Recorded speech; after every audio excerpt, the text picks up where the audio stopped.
சுவாமி, தயவு செய்து சாப நிவர்த்தி கூறுங்கள் சுவாமி, சாப நிவர்த்தி கூறுங்கள் சுவாமி, கருணை புரியுங்கள் சுவாமி.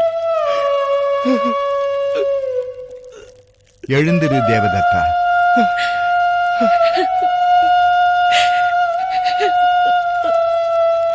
எனது நிலை தெரிந்திருந்தும் என்னை அழைத்து வந்து அவமதித்தது முறையல்ல.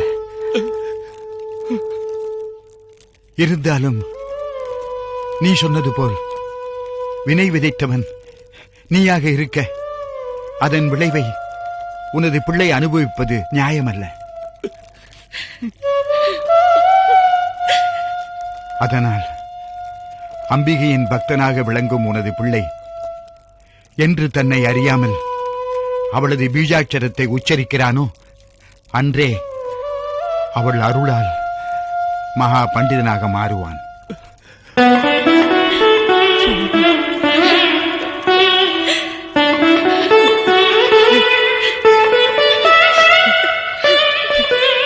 எங்களை ஆசீர்வதியுங்கள் சுவாமி.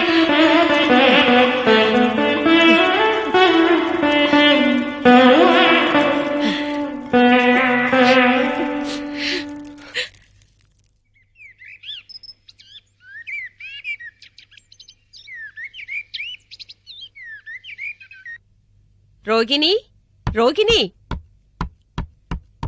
எங்கு போய்விட்டாள்? தெரியவில்லையே. வாருங்கள் வாருங்கள். ஓ, தாங்களும் வீட்டில்தான் இருக்கிறீர்களா? மிகவும் நல்லதாகிவிட்டது. என்ன விசேஷம்? என் மகள் சாந்திக்கு நிச்சயதார்த்தம். நீங்கள் இருவரும் வந்து கலந்து கொள்ள வேண்டும்.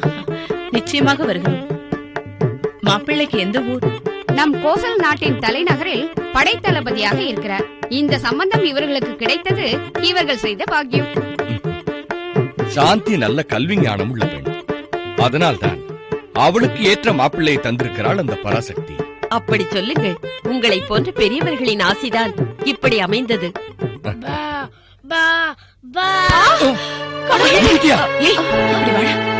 யார் இந்த மூடன்? மாடு போல் வந்து மோதுகிறானே. ஐயோ, பேசாமல் இரு. அவன்தான் இவர்கள் பிள்ளை உதத்தியன். இவனை பற்றி தான் வரும்போது சொன்னேனே. தெரிகிறது தெரிகிறது. பிள்ளைக்கு வாயும் இல்லை, மூளையும் இல்லை. ஐயோ, பேசாமல் இரு.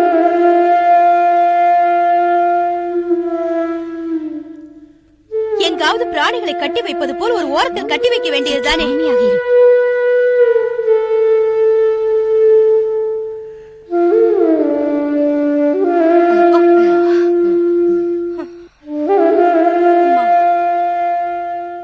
நீங்கள் தவறாக நினைக்க வேண்டாம். இவள் என் தூரத்து உறவு.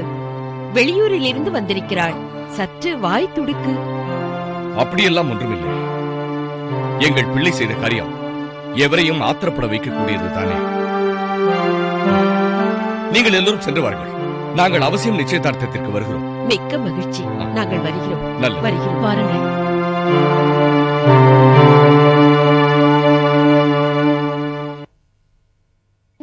ஏண்டா இப்படி செய்தாய்? ஐயோ,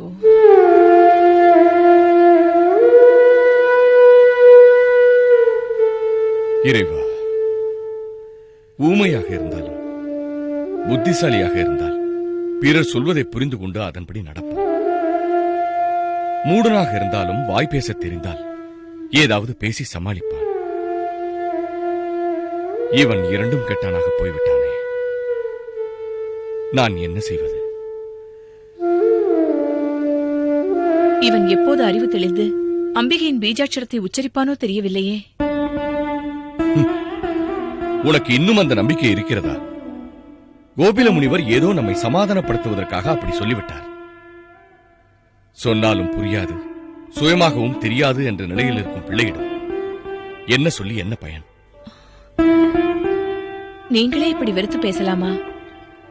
வேறு என்ன செய்ய சொல்கிறாய்? இவனது எதிர்காலத்தை நினைத்தால் எனக்கு பயமாக இருக்கிறது. இவனுக்கு பூஜை செய்ய தெரியாது, வேள்வி நடத்த முடியாது. பிதிரு யஜ்யங்களில் யாரும் இவனை பூஜிக்க மாட்டார்கள். இவனை அருகில் வைத்துக் கொண்டு யாரும் சிரார்த்தம் கூட செய்ய மாட்டார்கள். இப்படி இருக்கும்போது இவனது நிலையை நினைத்து நொந்து வேதனைப்படுவதை தவிர நம்மால் வேறு என்ன செய்ய முடியும்?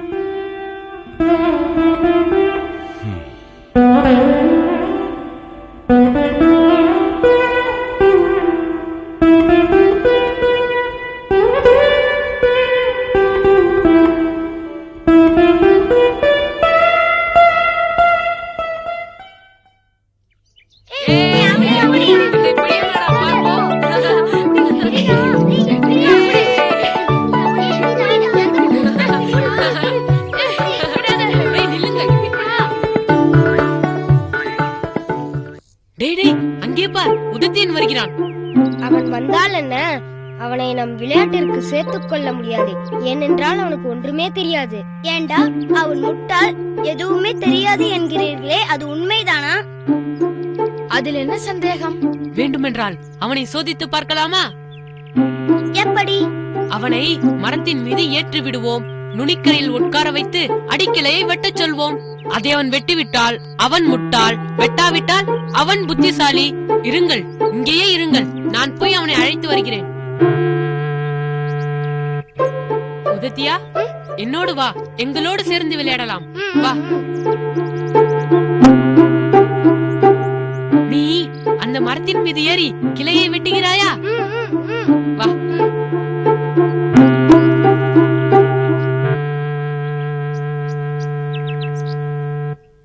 ஏறு.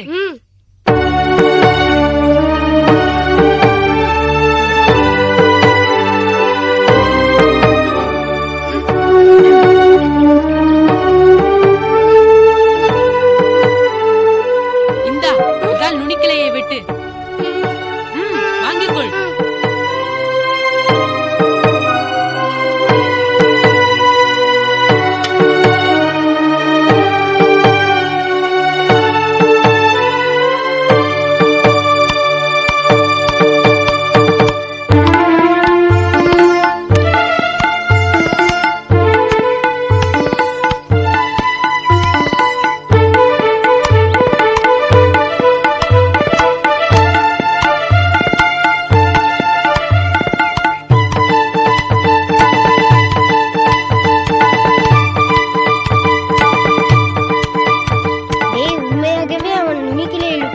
அடிக்கிளையை வெட்டுகிறான்டா. கிளை விழுந்தால் அவனும் விழுவான். விழட்டுமே. பாவம். அந்த குருநாதர் நம்மை எத்தனை முறை அடித்திருப்பார். அந்த தவறுக்கு அவர் மகன் அனுபவிக்கட்டும். இதற்கு நாம் என்ன செய்ய முடியும்?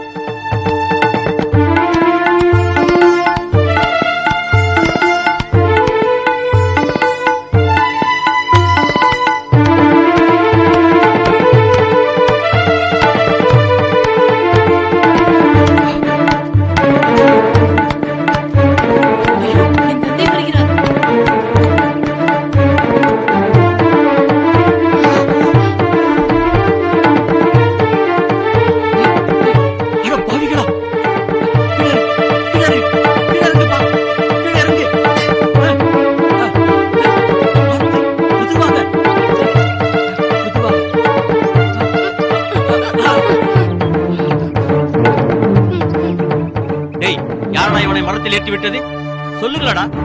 சொல்லாவிட்டால் ஊர்ச்சபையில் நிறுத்தி சூடுபட சொல்வேன். நான் எதுவும் செய்யவில்லை மாமா. அவன்தான் இவனை அழைத்து வந்தான். மரத்தில் ஏற்றி விட்டான். அவன்தான் இவனை நுனிக்கிளையில் உட்கார வைத்து அடிக்கிளையை வெட்டச் சொன்னான். யாரடா அவன்? அதோ அந்த மரத்திற்கு பின்னால் ஒளிந்திருக்கிறான். ஏய், யாரடா அவன்? வெளியே வா.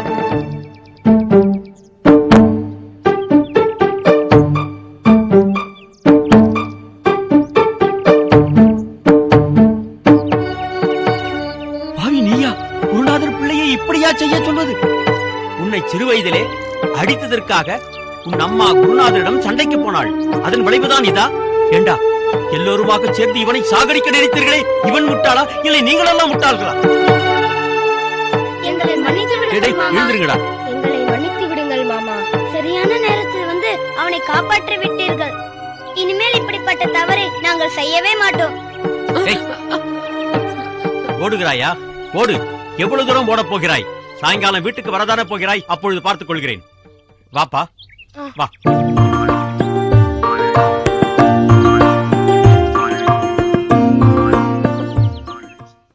சாந்தி, நான் அப்பொழுதே சொன்னேன், கேட்டாயா? நீயோ செல்வந்தர் வீட்டு பெண், நானோ உங்கள் நிலத்தில் பணிபுரியும் ஏழை வேலைக்காரன். நம் இருவருக்கும் காதல் என்பதை எவர்தான் ஒப்புக்கொள்வார்கள்? என்றேனும் ஒரு நாள் நேரம் பார்த்து தாயாரிடம் செய்தியை சொல்லி தந்தையிடம் தெரிவிக்க சொல்லலாம் என்று நினைத்துக் கொண்டிருந்தேன். அதற்குள் திடீரென்று மாப்பிள்ளை பார்த்து நிச்சயதார்த்தத்திற்கும் ஏற்பாடு செய்து விட்டார்கள். மாப்பிள்ளை சாதாரணமானவர் அல்ல, உங்கள் செல்வத்திற்கும் செல்வாக்குக்கும் சமமானவர். படைத்தலைவராக வேறு இருக்கிறார். வீர சாதனைகள் பல புரிந்தவர். எப்படி வேண்டுமானாலும் இருக்கட்டும், என் மனதில் உன்னை எனது மன்னனாகவே ஏற்றுக்கொண்டு விட்டேன். அப்படி இருக்கும்போது அறிமுகமில்லாத வேறொருவரோடு என்னால் எப்படி வாழ முடியும்? இனிமேல் இதை பற்றி பேசி பயனில்லை சாந்தி. என்னை மறந்துவிட்டு உனக்கு கிடைக்கும் உயர்ந்த வாழ்க்கையை ஏற்றுக்கொள். எவ்வளவு எளிதாக சொல்லிவிட்டாய். அப்படி என்றால் என்னை உன்னால் மறந்துவிட முடியுமா? இதுவரை என்னுடன் பழகியதெல்லாம் பொய் என்று ஒப்புக்கொள். அப்படி சொல்லாதே சாந்தி. அதை தவிர வேறு வழியில்லை என்றுதான் என் வேதனையை மறைத்துக் கொண்டு நான் அப்படி சொன்னேன்.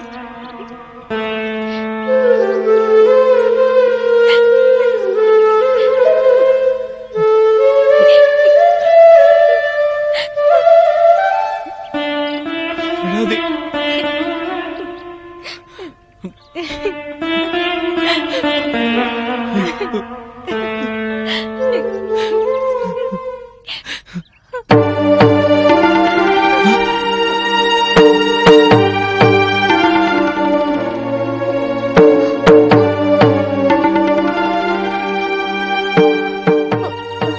ஐயோ, குருநாதரின் மகன் பார்த்து விட்டானே. ஏன் பயப்படுகிறாய்? அவன் ஊமைதானே, எவரிடமும் எதையும் சொல்ல முடியாது. மேலும் இங்க இருப்பது நல்லதல்ல, நீ போய்விடு.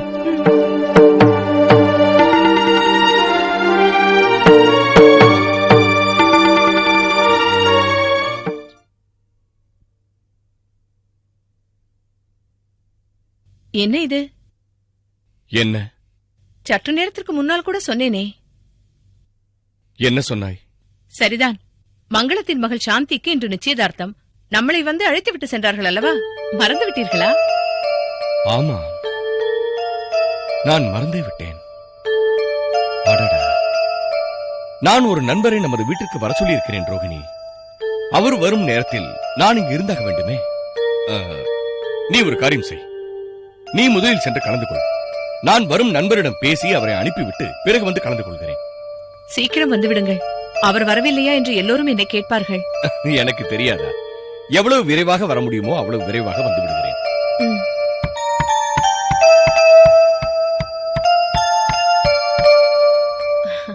நான் போய் வருகிறேன். வேண்டாம் வேண்டாம், நீ வர வேண்டாம்.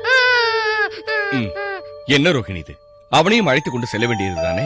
இல்லை, போகும் இடத்தில் இவனால் ஏதாவது விவகாரம் வந்துவிடுமோ என்று. இவனை உன் கைப்பிடிக்குள் வைத்துக்கொள். நான் வந்து பார்த்துக் கொள்கிறேன். இருந்தாலும் என்ன இருந்தாலும் இதோ பார் ரோகிணி, பேசும் மனிதர்கள் தான் இடம் பொருள் ஏவல் தெரியாமல் ஏதாவது பேசி விவகாரத்தை ஏற்படுத்தி விடுவார்கள். பேசாத இவனால் என்ன பிரச்சனை வந்துவிடப் போகிறது?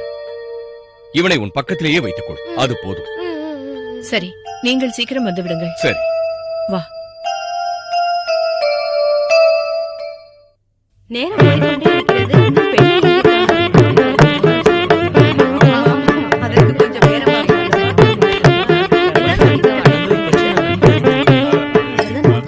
ஏன் ஒரு மாதிரியாக இருக்கிறாய்? கலகலப்பாக இரு.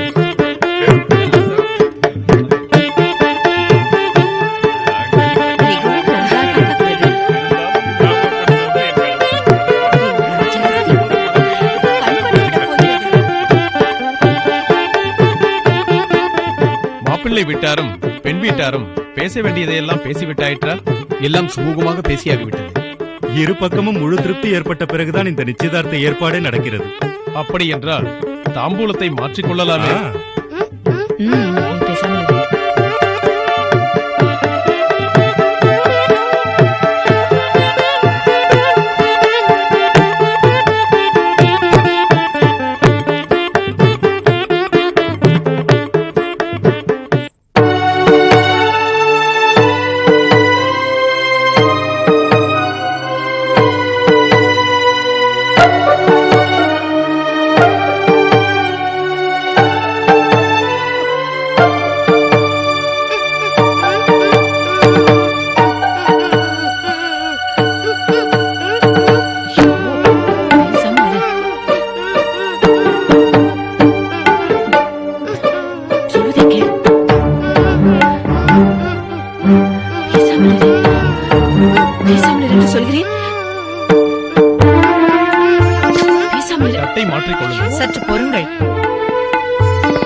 ஏனம்மா அந்த பிள்ளையை இப்படி அனுப்பு.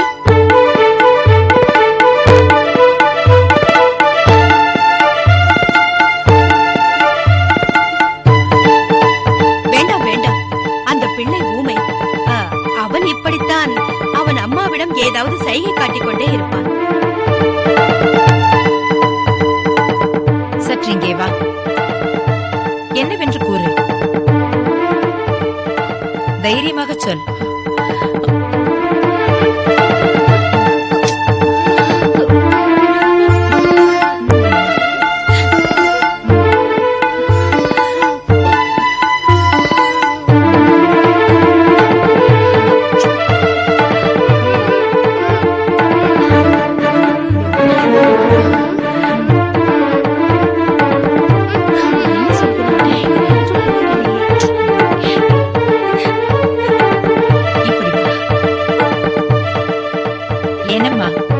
இவன் சொல்வதெல்லாம் உண்மையா? உன் விருப்பத்தை கேட்காமல் இந்த திருமணத்திற்கு ஏற்பாடு செய்து விட்டார்களா?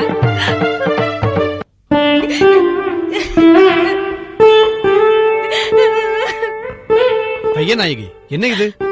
நம் பக்கத்து வீட்டு பங்குஜத்தின் ஊமை மகனிடம் நான் கைச்சடையில் பேசுவதை கேலி செய்வீர்களே, அந்த அனுபவம் தான் இந்த பிள்ளை தன் தாயிடம் காட்டிய செய்கையால் எனக்கு ஒரு உண்மையை புரிய வைத்தது. என்ன சொல்கிறாய்? எனப்பா, இப்படி வா.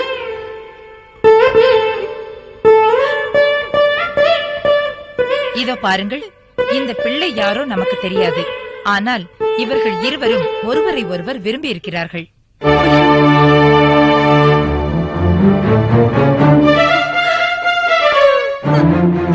இப்போது இந்த திருமண ஏற்பாட்டை நினைத்து மனதிற்குள்ளேயே வருத்திக் கொண்டிருக்கிறார்கள்.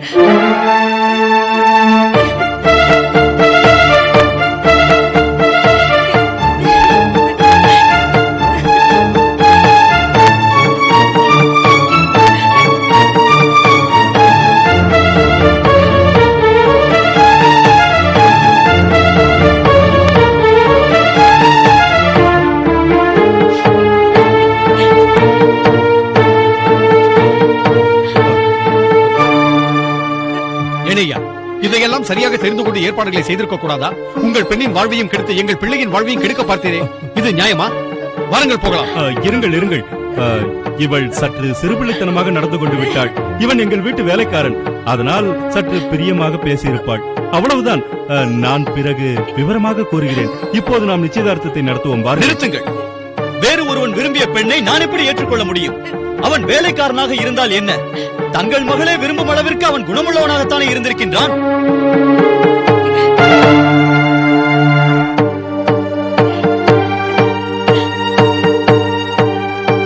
அவர்கள் விருப்பப்படி திருமணத்தை நடத்துவீர்களோ, கௌரவம் பார்த்து உங்கள் மகள் வாழ்வை வீணாக்குவீர்களோ, அது உங்கள் விருப்பம். இனி இந்த வீட்டில் என் பெற்றோர் பெண்ணெடுக்க மாட்டார்கள். வாருங்கள் போகலாம்.